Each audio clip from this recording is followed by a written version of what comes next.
Hi guys, I'm still presenting Trailguide to the Body, and we are now at page 200. Okay, so transverse spinalis group. Okay, we have listed three here: the multifidi,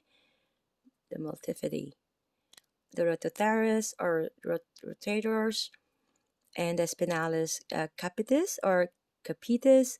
It depends. Some texts or some people pronounce it differently, and I will pronounce it the way I can pronounce. Okay, so guys, please look at the view here, at the posterior view. Okay, so we have the superior nuchal line here. We have the spinalis capitis is cut and reflected on this unilaterally, meaning this side, and we have the to show the rotatorus and multifidi. Okay, and I'm gonna be reading this area here. So deep to the erector spinae muscle group is the transversospinalis muscle group. So the transversospinalis is composed of three branches: multifidi, rotatorus, and semispinalis, and extends the length of the vertebral column.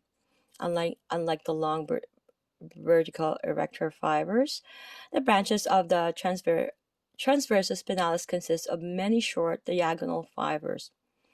These fibers form an intricate stitch-like design that links the vertebrae together. The name transversus spinalis refers to the fact that the fibers of this muscle group extend at varying lengths from the transverse and spinous processes of the vertebrae. So the surprisingly thick multifidi, excuse me, are directly accessible in the lumbar spine. They're, they are the only muscles with fibers that lie across the posterior surface of the sacrum.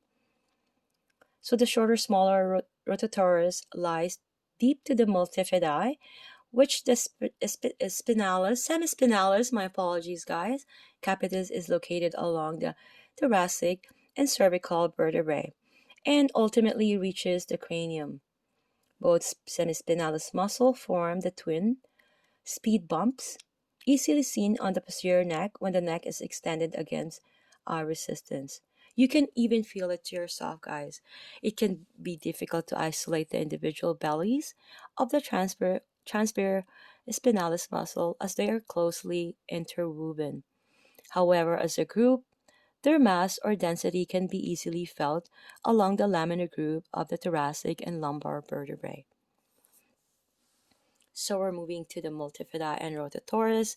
So um, uh, action and origin and insertion and nerve innervation. Sorry about.